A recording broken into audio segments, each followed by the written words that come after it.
शेतकरी बंधूंनो, जायकवाडी धरणाकडून अशी बातमी अशी आहे की पुढच्या 48 तासापर्यंत किंवा 72 तासापर्यंत 70% जायकवाडी धरण भरणार आहे। शेतकरी बंधूंनो, नाशिक आणि नगरमध्ये पाऊस जास्त झाल्यामुळे 51,000 क्युसेकने पाणी वाहत आहे। गोदावरी नदीला जास्त पाणी आल्यामुळे या काही जिल्ह्याला रेकॉर्ड ब्रेक फायदा होत आहे आणि 450 गावाची ताण मिटणार आहे।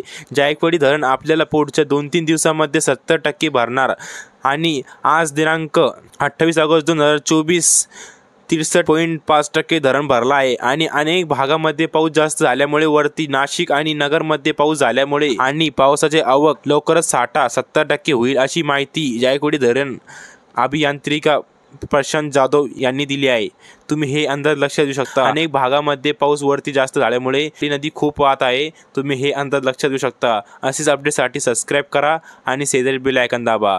हवामान अंदाजसाठी पण चॅनलला सबस्क्राइब करा।